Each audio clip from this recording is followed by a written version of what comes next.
샬롬, 설 명절 연휴입니다. 새해 복 많이 받으시고 좋은 일 가득하기를 진심으로 축복합니다. 오늘 함께 묵상할 하나님의 말씀은 창세기 45장 1절에서 3절입니다. 제가 낭독하겠습니다. 요셉이 시종하는 자들 앞에서 그 정을 억제하지 못하여 소리질러 모든 사람을 자기에게서 물러가라 하고 그 형제들에게 자기를 알리니 그때 그와 함께한 다른 사람이 없었더라. 요셉이 큰 소리로 우니 애굽 사람에게 들리며 바로의 궁중에 들리더라. 요셉이 그 형들에게 이르되 나는 요셉이라. 내 아버지께서 아직 살아 계시니이까. 형들이 그 앞에서 놀라서 대답하지 못하더라. 아멘. 오늘은 특별히 설 명절 연휴를 맞아서 성경적인 가족에 대해서 같이 묵상을 해보도록 하겠습니다. 이 가족은 우리 삶에서 가장 중요한 그러한 인간관계죠. 성경 속에는 다양한 가족 관계에 대해서 다루고 있습니다. 그런데 이 가족 관계라는 것을 성경에서조차도 정말 너무 아름답기만 하거나 아니면 우리가 이제 모범적이다 라고 할 만한 그러한 이야기들만 있는 건 아닙니다. 오히려 정말 너무도 현실적이고 때때로는 현실 속에서 정말 평범한 그것보단 조금 더 뭐랄까요 어렵고 조금 정말 힘든 어떤 그러한 가정의 모습들을 많이 보여줍니다. 제가 몇몇 사례만 조금 나열해 보자면 가인과 아벨 그리고 야곱과 에서처럼 이 형제 사이에 갈등이 있는 경우가 있고 그리고 또 다윗과 압살롬처럼 이 부모 자식 간에 갈등이 있는 경우가 있고 욥과 그의 아내처럼 이 부부 사이에 갈등이 있는 경우도 있습니다. 우리가 이제 그런 것들을 살펴보면 현재 우리가 이제 겪는 그러한 가족 문제가 이 과거에도 다 똑같이 있었다라는 걸 알 수가 있는 거죠. 사람 사는 게 그때나 지금이나 그렇게 크게 다르진 않습니다. 오늘은 이러한 성경 속의 가족 이야기 중에서도 이 요셉의 이야기를 여러분들에게 소개를 하겠습니다. 요셉이라는 남자가 있었는데요. 이 가정은 이제 아버지는 하나인데 이제 어머니는 여럿이었습니다. 그 당시 때 이제 일부 다처제였기 때문에. 그런데 이 요셉의 아버지 야곱이 형제들이 이제 12명이 있었어요. 딸까지 하면 하나에서 13이 있었는데 그 중에서 유독 이 요셉이라는 사람만 너무 사랑했습니다. 그러니까 다른 형제들은 질투를 할 수밖에 없었겠죠. 결국에는 이 형들의 질투가 얼마나 심했는지 이 요셉이라는 형제를 이 아주 막내에 가까웠거든요. 이 동생을 이집트에 다른 나라에 그저 팔아버립니다. 그리고 나서 이제 자기 아버지에게 야곱에게 이 형제들은 이제 같이 들판에 나갔다가 양을 치는데 이 짐승한테 물려 죽었습니다. 그래서 이 시체는 아예 그냥 짐승이 가져가 버렸고 피 묻은 옷만 이렇게 가져왔습니다. 이렇게 아버지를 속였습니다.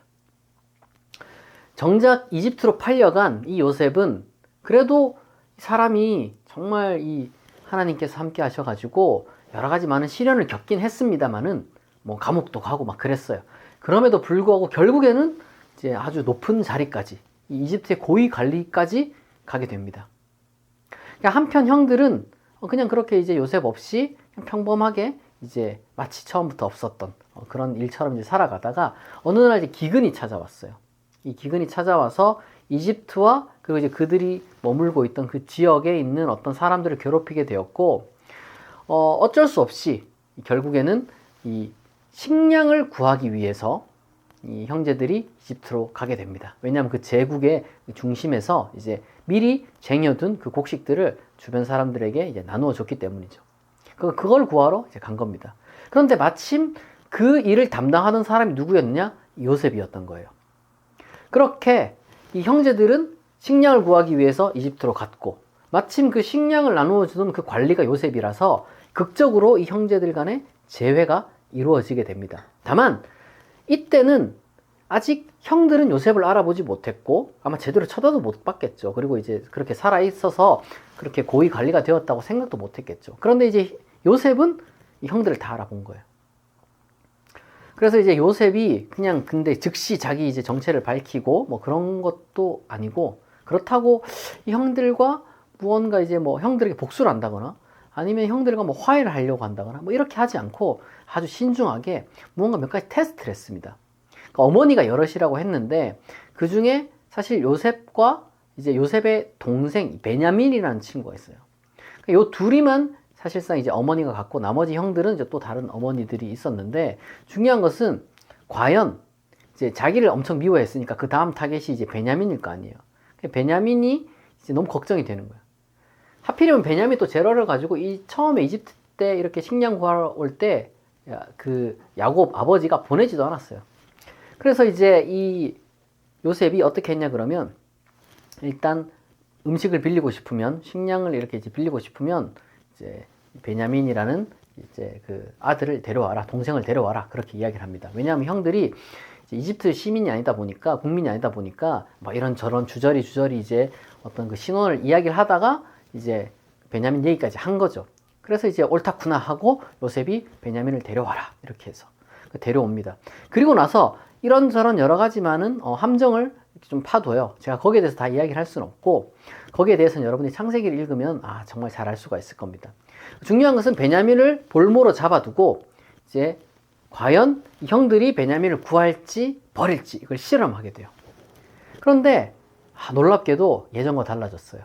이 형들이 예전 자기를 이제 버릴 때처럼 베냐민도 버릴 줄 알았는데 그러지 않고 오히려 이 베냐민이라는 요셉만의 친형제죠.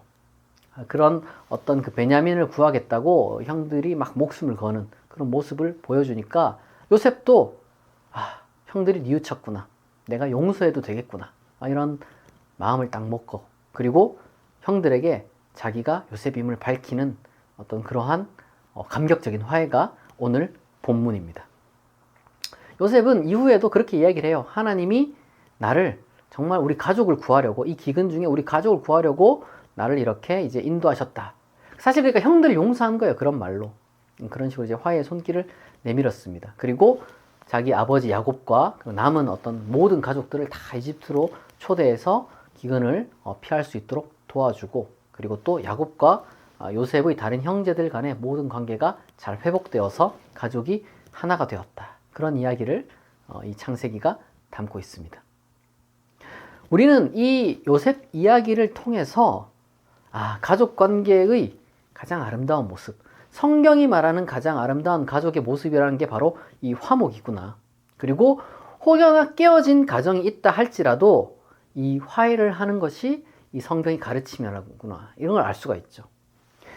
그런데 우리가 화목, 화해, 너무 중요한, 너무 당연한 이제 성경의 가르침이지만, 성급하게 화목한 가정, 그리고 이제 어떤 깨어진 가정이 있다면 이제 화해해야 된다는 어떤 그런 이야기를 제가 하겠지만, 그러나 조금 더 우리가 깊이 있게 두 가지를 생각해 보기를 그렇게 권면을 합니다. 만약 우리가 이런 어떤 깊이 있는 성찰이 없다면은 우리는 정말 우리가 목표로 하는 그 화목 그리고 화해로부터 멀어지고, 사실상 어떻게 보면 상처가 더 깊어질 수도 있습니다. 우리가 이제 기억해야 되는 게 두 가지인데요. 첫 번째로는 우리가 가장 먼저 생각해야 되는 것이 그 당시에 이 가족끼리 원수가 된다는 것, 그 의미, 그리고 이제 그 원수가 된 가족이 화해한다는 그 의미가 무엇인지 좀 정확하게 알 필요가 있습니다. 무슨 말이냐면, 그때 당시에 이 가족끼리 원수가 된다는 것은 문자 그대로 죽고 죽이는 적이 된다는 거예요. 형들이 요셉을 이집트에 팔아버렸잖아요. 이거는 진짜 문자 그대로 사실은 처음에는 이집트에 팔려고 한 게 아니라 그냥 죽이려고 그랬어요. 근데 이제 그나마 조금 양심적인 어떤 이제 사람이 있어가지고 이제 안 죽인 거지, 사실상 이 가족끼리 원수가 된다, 그 당시 때 그거는 그냥 죽이자는 얘기였어요. 서로 그냥 죽고 죽이는 사이, 문자 그대로. 그 정도의 어떤 그 관계가 되는 게 가족끼리 원수가 되는 거였어요. 제가 나열했던 그 가인과 아벨이라든지 야곱과 에서라든지 다윗과 압살롬, 이 전부 다 형제 관계, 부모 자식 관계인데도 이 재산이라든지 이제 권력 문제로 인해서 서로 목숨을 걸었거든요. 다시 말해서 그렇다면 바로 이러한 관계 속에서 화해해라. 성경이 말하는 화해란 무엇이냐? 바로 그러한 극단적으로 어떤 그 갈등이 이제 정말 돌이킬 수 없는 그러한 지경에 이르기 전에 서로에 대한 적의를 중단하라는 얘기입니다. 비록 우리는 법치 국가에 살아가지만 사실 여전히 우리가 가족 내에서도 이 뭐랄까요, 극단적인 폭력이 오가는 경우를 이제 목격을 많이 하죠. 그것이 근데 뭐 꼭 그러한 극단적인 폭력뿐만 아니라 그게 다 그레이드가 있는 거예요. 뭐 언어 폭력이 있고 정서적 학대가 있을 수가 있죠. 그렇게 서로를 향한 증오, 분노 이런 것들은 결국에는 우리 마음을 짓누르게 되고 우리 삶의 에너지를 다 소진하게 만들어요. 다른 일 못하게 하죠. 그래서 예수님이 이제 집안 식구가 원수다 이렇게 이제 말씀하셨는데 그거는 이제 가족들을 원수처럼 대하라는 게 아니라 그냥 지극히 이제 우리의 현실이 그렇다는 이야기를 우리에게 들려주신 거죠. 여러분, 화해라는 것은 다르게 말하면은 정말 굉장히 긴 시간이 필요하고요. 그리고 단계가 필요합니다. 요셉이 형들을 만나기까지 걸린 그 수십 년의 시간을 우리가 무시할 수가 없고요. 그리고 또한 요셉이 형들을 보고 곧바로 화해한 게 아니에요. 형들을 시험하는 그런 과정도 거쳤죠. 그리고 사실 우리가 성경을 좀 더 읽어보면 알겠지만 요셉이 이렇게 이제 형들과 화해를 했는데 야곱이 아버지가 딱 죽고 나자 요셉 형들이 좀 겁을 먹습니다. 이제 지금까지는 아버지 때문에 우리를 용서한 게 아닐까. 무슨 말이냐면 화해를 한 시점 그 이후에도 여전히 이 마음의 회복이라는 것이, 이 화해라는 것이 온전하지는 않았다는 그런 반증인 거예요. 그만큼 이 화해 그리고 마음의 회복이라는 것은 간단한 게 아니라는 겁니다. 따라서 성경이 권하는 화해란 우리가 마치 갑자기 아무 일 없었던 것처럼 서로 정말 마음이 갑자기 아무 일 없었던 것처럼 그렇게 잘 지내고 그런 게 아니에요. 그런 게 아니라 일단은 극단으로 치닫지 않도록 모든 적대적인 어떤 그 태도, 그 마음부터 시작해서 얼굴 표정 하나까지 그리고 실제적인 행동까지 그런 모든 어떤 적대적인 태도를 중단하는 것이 화해의 시작입니다. 그러니까 우리가 신약에서 예수님께서 이제 예배 드리기 전에 이제 가족과 화해해라, 화목해라 이런 이야기를 이제 우리가 문자적으로 만약에 이제 보게 되면 사실 예배 드릴 수 있는 사람이 몇 명이나 되겠어요. 또 가족을 저버린 자는 불신자보다 더 악하다 이런 그런 구절이 있는데 이걸 또 문자적으로만 받아들이면 사실 뭐 신자 불신자 할 것 없이 소위 말해서 이 선할 사람이 누가 있겠어요. 그러니까 우리가 이것을 깊게 묵상하고 그리고 또 성경 전체의 관점으로 보면 우리가 그것도 깨달아야 됩니다. 성경은, 하나님은 우리의 연약함과 현실성을 인정하고 배려하고 있다는 걸요. 화목과 화해는 다시 말해서 우리의 궁극적인 목표이지 출발점이 아니라는 겁니다. 우리는 화해를 시작을 할 수 있어야 되는데 그 시작은 완전히 뭔가 다 회복된, 그거는 이제 천국에서 가능한 거고 지상에서는 중단하는 것부터 이 적대적인 감정, 적대적인 태도 이런 것들을 중단하는 데서 출발할 수 있다. 그리고 이 모든 과정에는 긴 시간이 걸린다는 거. 그걸 먼저 기억해야 되고, 그리고 두 번째로는 이런 모든 일에는 하나님의 때가 있다는 걸 기억해야 됩니다. 요셉이 형들과 만난 거는 어떤 이산가족 상봉처럼 국가적 차원에서 이루어진 게 아니에요. 그리고 또 무슨 요셉이 계획을 세워가지고 형들과 만난 게 아니에요. 그냥 이거는 아무도 생각을 못했는데 보이지 않는 하나님의 인도하심이 작용한 겁니다. 다시 말해서 신앙이란 뭐냐? 우리가 막 억지로 뭔가를 이제 하려는 게 아니라 언젠가 서로 화해하고 이해하고 용서하게 될 그 날이 올 거라는 걸 믿는, 그게 여러분 신앙이에요. 그러니까 하나님의 섭리, 하나님의 인도를 믿는 게 신앙입니다. 그러나 여러분, 이 화해와 용서가 쉽지 않죠. 상처받은 마음을 치유하고 그리고 또 과거의 잘못을 용서하기 위해서는 정말 많은 시간과 많은 노력이 필요합니다. 그 과정에서 우리는 좌절하고 포기하고 싶을 수도 있습니다. 그러나 여러분, 그걸 우리가 잊지 않아야 돼요. 하나님이 우리와 함께 하신다는 거. 그리고 동시에 반드시 기억해야 되는 것은 하나님은 우리의 정서를 학대하는 분이 아니라는 걸 여러분 기억해야 돼요. 하나님은 우리를 폭력적으로, 강압적으로 우리를 너희 무조건 화해해, 용서해, 이렇게 하시는 분이 아닙니다. 하나님은 우리가 자연스럽게 화해하고 용서할 수 있도록 우리의 마음과 인생을 인도하시는 분이라는 걸 우리가 믿어야 되는 거예요. 그게 여러분 믿음입니다. 무엇보다 이 성경은 우리의 현실, 가족 형태가 이 다양하고 유동적이라는 것을 보여줘요. 그러니까 이 혈연으로 맺어진 가족뿐만 아니라 사랑과 헌신으로 이루어진, 비록 혈연은 아니지만 그런 다양한 가족도 많습니다. 그리고 가족 형태가 하나가 아니에요. 우리가 이제 꼭 어떤 모양이어야지만 성경적 화해와 화목이 이루어졌다, 이렇게 이제 말할 수가 없는 거예요. 어떤 모양의 어떤 그 가족이든지 회복된 상태가 되는 게 중요하다는 거예요. 그러니까 꼭 이런 모양이어야지만, 이런 모양의 가족이어야지만 성경적 화목이다, 이게 아니에요. 어떤 모양이든 상관없이 회복된 상태가 중요한 겁니다. 회복된 상태가. 여러분, 야곱과 에서를 혹시 여러분 떠올리면 어떨까 싶은데요. 에서, 야곱, 쌍둥이 형제인데 이 야곱이 에서 재산을 딱 이렇게 가로채가지고, 장자의 명분을 가로채가지고 에서가 머리끝까지 화가 나가지고 죽이려고 했어요. 그런데 이제 결국엔 야곱도 도망치고 시간이 아주 수십 년이 또 흘러가지고 결국엔 둘이 이제 만났거든요. 야곱이 이제 큰맘 먹고 이제 형님한테 찾아간 거죠. 그런데 이 둘이 만났는데, 와, 성경을 처음 읽으면 사람이 깜짝 놀랄 거예요. 왜냐하면 분노한 에서만 이렇게 생각하고 있었는데 정작 찾아가니까 에서가 막 야곱을 끌어안고 막 사랑하고 용서하고 막 반기는 그런 모습을 보여줘요. 아무도 사실 예상 못했을 거예요. 성경을 처음 읽으면 깜짝 놀랍니다. 에서가 이런 사람이었나. 근데 중요한 것은 봐봐요. 그 둘이 그러면 예전처럼 우리 다시 같이, 우리 형제니까 같이 살자, 그렇게 했을까요? 아닙니다. 서로 용서하고 나서 각자의 길을 걸어갔어요.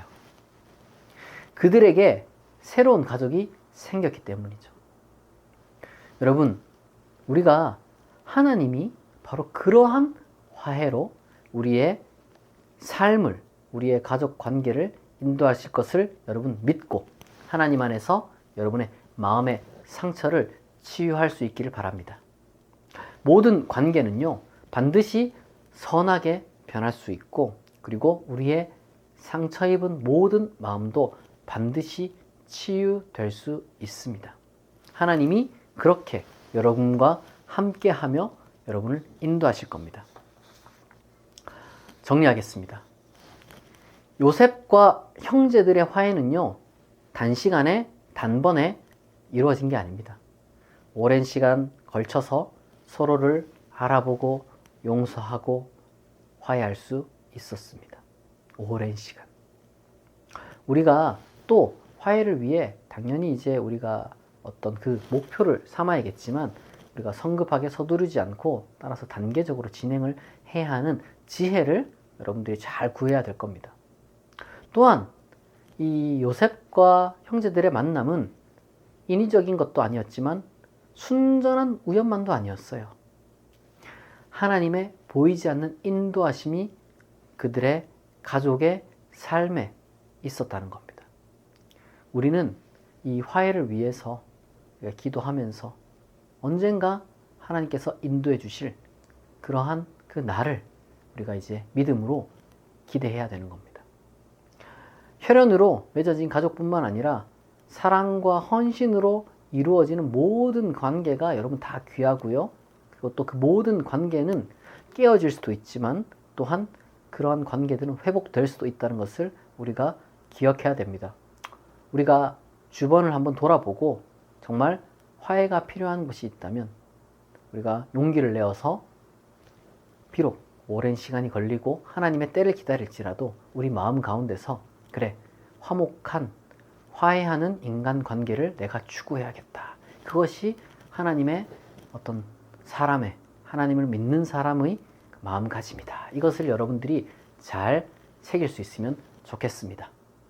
오늘 이 설교를 듣는 모든 분에게 하나님의 은혜가 넘치고, 그리고 또한 가정의 화목과, 그리고 또한 화해하는 인간관계가 이루어질 수 있기를 진심으로 축복합니다.